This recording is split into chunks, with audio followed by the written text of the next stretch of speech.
40 number का जो interview है उसमें भी भाई भतीजावाद होने का पूरी संभावना है।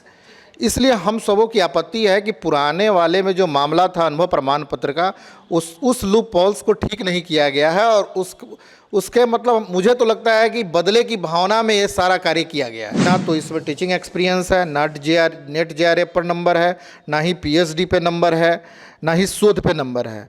तो फिर आखिर उच्च शिक्षा में किस तरह का बदलाव चाहते हैं, इससे हासिल क्या करना चाहते हैं? ये तो सिर्फ और सिर्फ धांधली और कमाने का एक जरिया बनाया जा रहा है।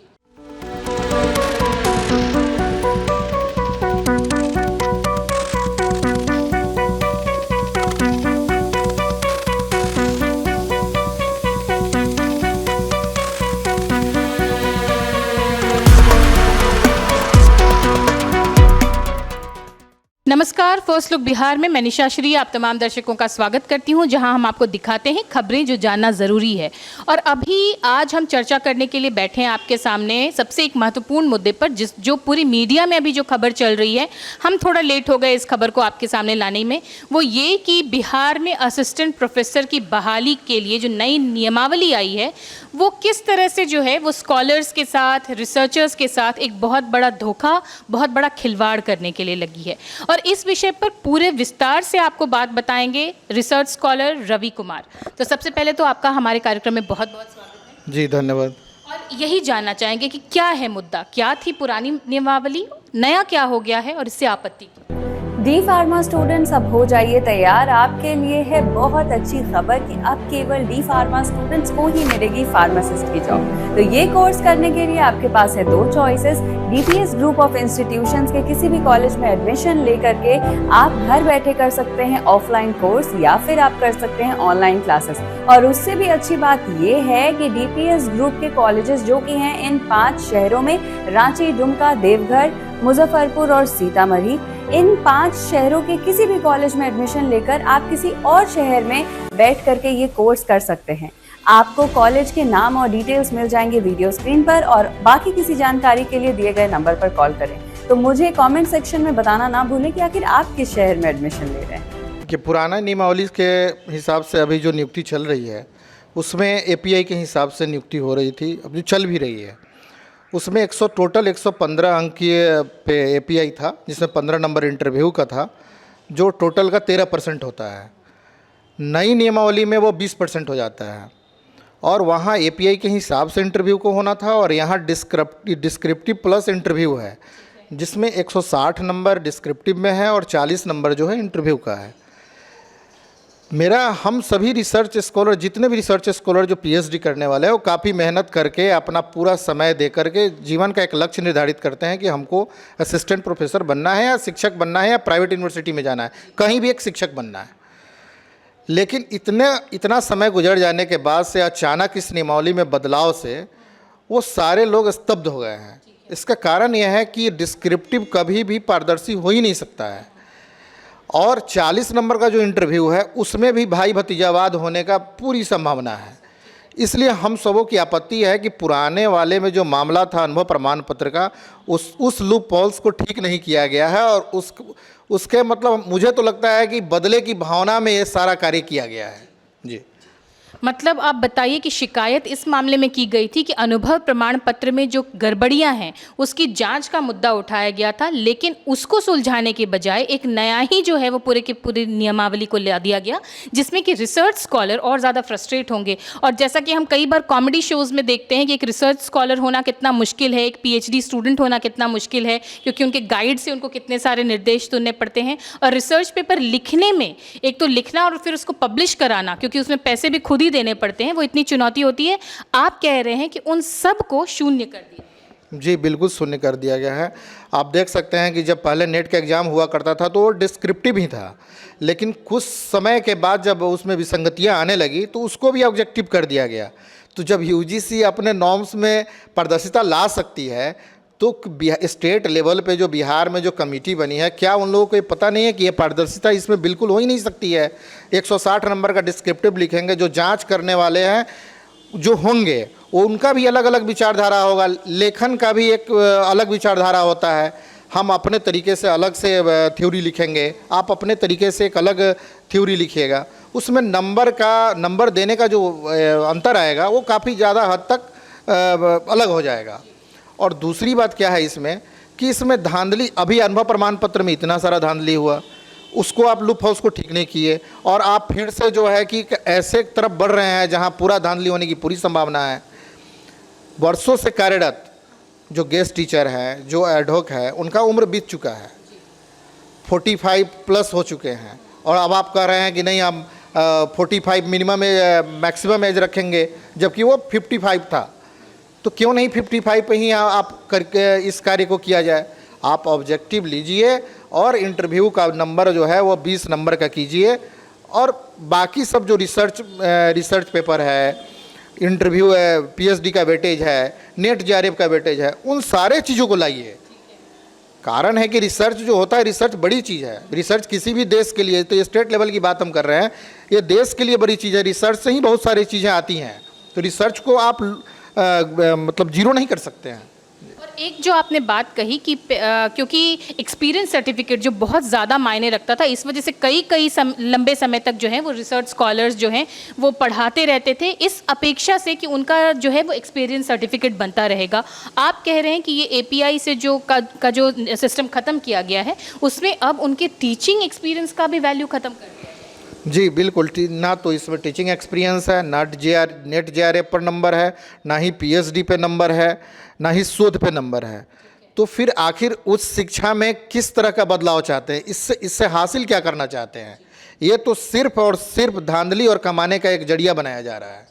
आपने जो ड्राफ्टिंग तैयार किया, आपने उस ड्राफ्ट में शुरुआत में ही बड़े अच्छे तरीके से इस बात को लिखा है कि जो सिलेक्शन का क्राइटेरिया होता था, प्रोसेस जो होता था, उसमें ये अपेक्षा की जाती थी कि जो बेस्ट हैं और सब्जेक्ट की उनको गहरी जानकारी है वही इस पद पर आ पाएंगे। आपको लगता है कि ये जो नई नियमावली है वो उस चीज़ को कम्प्लीटली अनदेखा कर देगी? जी बिल्कुल, ये जो डिस्क्रिप्टिव और ये जो इंटरव्यू है ना, ये एक प्रकार से इसमें देखा जाए तो जितने भी एलाइड सब्जेक्ट को इसमें जोड़ा गया है, हमारे बिहार में जितने भी एलाइड सब्जेक्ट को जोड़ा गया है उसमें से बहुत कम ही ऐसा सब्जेक्ट है जिसमें पढ़ाई होती है। तो फिर ऐसे में तो सिर्फ बाहरी लड़के ही यहाँ आ पाएंगे। बिहार के बच्चों के साथ तो बिल्कुल इनजस्टिस है। इसलिए हम कहते हैं कि पुराने वाले मेथड को ही अपनाया जाए, उसमें जो लूप होल्स है उसको ठीक किया जाए, ना कि नियमावली को ही बदल दिया जाए। ये तो अब उदाहरण के तौर पे मेरे दांत में दर्द है और हम डॉक्टर के पास गए और उस दवा नहीं खाकर उसको ठीक करने के बजाय हम दांत ही उखाड़ के फेंक दिए, तो ये तो कहीं से भी न्याय संगत नहीं है। जो भी दांत डेंटिस्ट्री दुनिया को जानते हैं वो ये जानते हैं कि दांत उखाड़ना जो है वो आजकल एक बहुत बड़ी समस्या बन जाती है, क्योंकि पूरा जॉ लाइन आपका उससे बिगड़ सकता है। तो ये बहुत अच्छा उदाहरण आपने दिया कि किसी भी प्रोसेस को एलिमिनेट कर देना, यानी कि उस पूरे के पूरे सिस्टम को ही जो है वो बिगाड़ देना, इसके बारे में। तो फिर आप क्या, क्योंकि जो आपने ये ड्राफ्ट तैयार किया और आप कह रहे हैं कि मेल के माध्यम से इसको फॉरवर्ड करें, उस प्रोसेस के बारे में हमारे दर्शकों। जी, अब हम 2-3 दिन पहले जो अब ये ड्राफ्ट आया, चूँकि ड्राफ्ट अभी लागू नहीं है, संशोधन इसमें होने के लिए ये सारे कुलपति को दिया गया है कि कुलपति इस पर राय देंगे। तो मुझे तो ये लगा कि ये कुलपति को न दे करके ये हेड और डीन को देना चाहिए, या जो एकेडमिक स्ट्रांग है, जो लोग बिल्कुल एकेडमिक है, उन लोगों के पास ये जाना चाहिए था, उनसे इस पर राय लेनी चाहिए थी। चूँकि कुलपति लोगों के साथ तो ये ड्राफ्ट तैयार ही किया गया है, तो मुझे लगता है कि उसके बाद मुझे लगा कि नहीं, इस पर काम करना चाहिए। हमने एक ड्राफ्ट तैयार किया और लगभग अभी तक 1500 प्लस मेल जो है कि सारे सीएम और गवर्नर से लेकर के जितने भी सचिव हैं, शिक्षा के अधिकारी हैं, सब लोगों को दिया जा चुका है। साथ ही बिहार के सभी विश्वविद्यालय के कुलपति और रजिस्ट्रार को भी मेल के द्वारा ये ड्राफ्ट दिया गया है कि नियमावली में संशोधन किया जाए और पुराने ही तर्ज पर व्यवस्था को चुस्त दुरुस्त किया जाए। ये जो मार्क्स सिस्टम आपने बताया, इसमें अगर हमारे जो रिसर्च स्कॉलर देख रहे हैं उनको अगर आप बता सकें, ये जो मार्क्स डिस्ट्रीब्यूशन जिस तरह से सब्जेक्टिव और इंटरव्यू को लेकर के किया गया है, इसमें किस तरह की धांधली हो जाने की संभावना है जिससे कि स्कॉलर्स जो है वो बहुत बड़े मतलब नुकसान में पड़ सकते हैं? देखिए, हम बार बार एक ही बात करें कि डिस्क्रिप्टिव जो है कि वो सब्जेक्टिव हुआ, वो थ्योरी लिखना है इसमें। तो मान लीजिए कि दो व्यक्ति हैं, अगर हम लिखते हैं, एक आप, मैथमेटिक्स के स्कॉलर हैं, हाँ नहीं ठीक है, 2 ही हैं कोई, अगर वो थ्योरी लिखते हैं तो थ्योरी में नंबर देने वाले जो शिक्षक होंगे ना, उनका सोच अलग होगा। उस कॉपी को हम देखेंगे, उसी कॉपी को कोई दूसरा देखेगा, तो नंबर वेरी कर जाएगा। तो मेरा मानना है कि यहाँ पारदर्शिता नहीं है। 160 नंबर फिर आयोग के पास ही रहेगा। तो हम विश्वास इसलिए नहीं है कि धांधली चूंकि हो चुकी है, तो इसलिए 160 नंबर जहाँ रहेगा आयोग के पास तो धांधली होने की पूरी गुंजाइश है।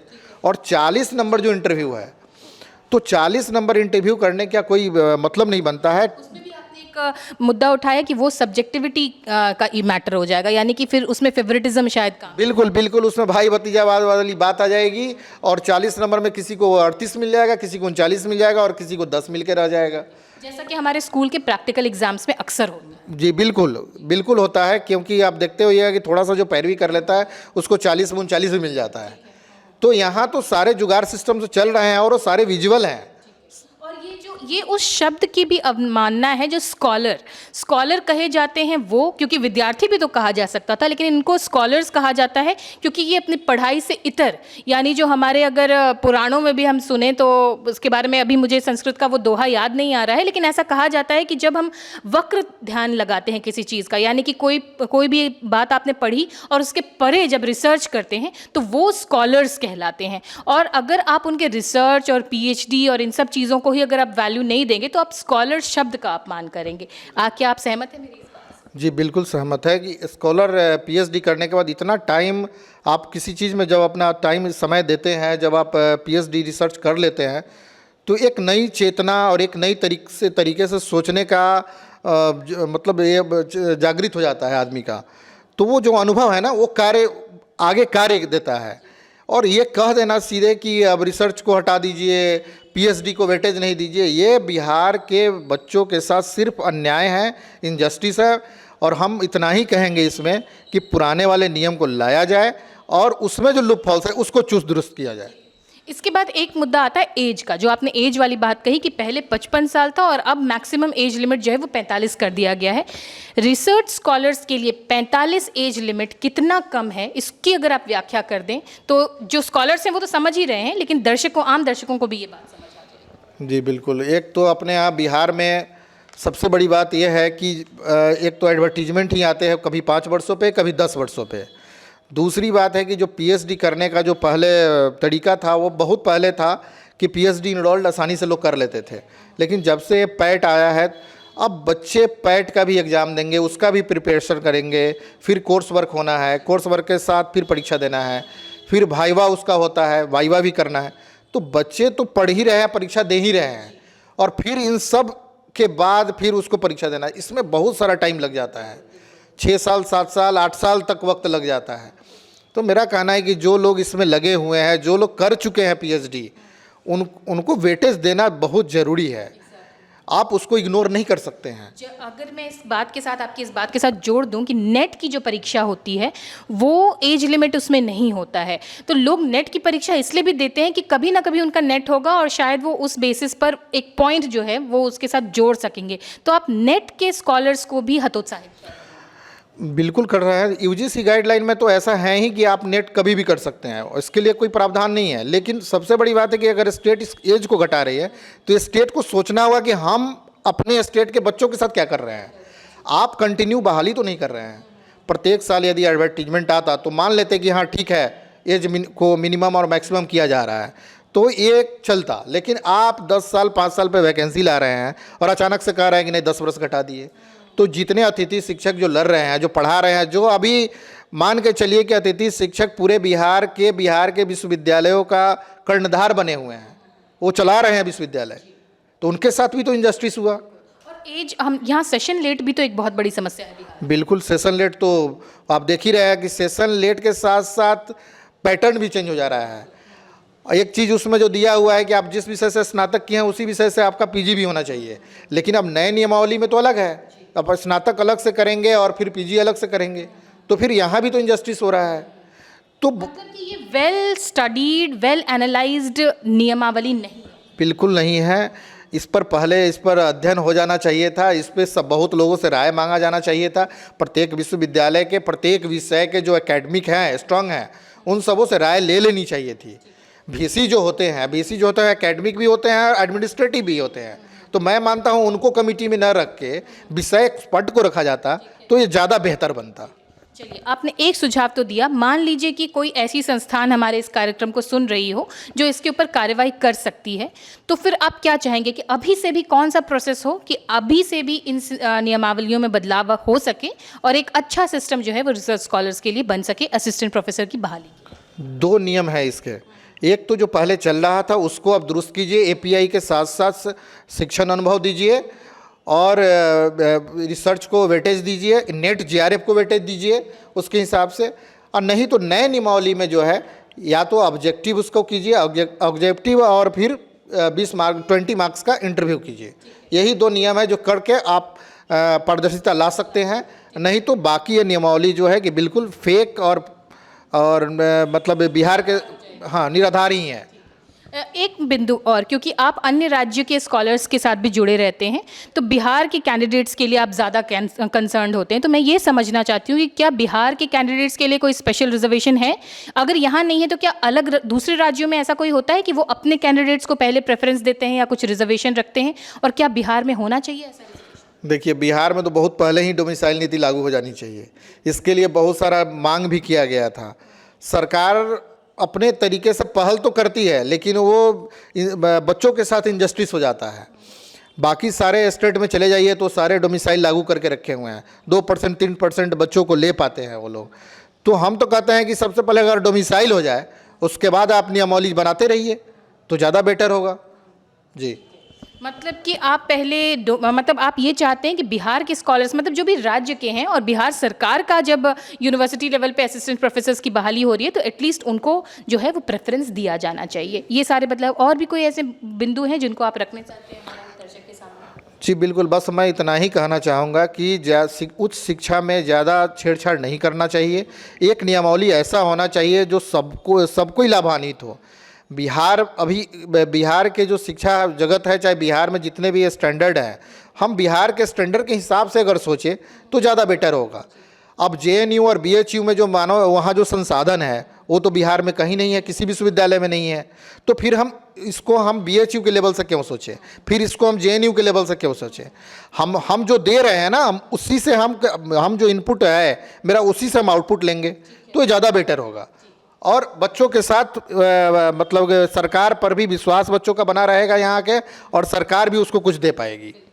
ये एक बहुत ही महत्वपूर्ण बिंदु है कि बीएचयू और जेएनयू के लेवल से अगर हम बिहार या ऐसे राज्य जो कि अभी काफ़ी पिछड़े हैं उनके बच्चों को, उनके स्कॉलर्स को अगर आप आंकने लगेंगे तो ये इनजस्टिस होगा, क्योंकि बहुत कम रिसोर्सेज में जो है वो बिहार, झारखंड जैसे राज्य के जो स्कॉलर्स हैं वो मेहनत करके आगे बढ़ते हैं। तो ये तमाम बातें थी जो अभी असिस्टेंट प्रोफेसर की बहाली के नियमावली से जो जुड़ी कुछ बातें हैं वो हमने आपके सामने रखी। आपके क्या राय हैं कमेंट बॉक्स में ज़रूर लिख करके बताइएगा, और अपेक्षा है कि आने वाले समय में इसको फिर से पुनरावलोकित किया जाएगा और इसमें कुछ बदलाव होंगे।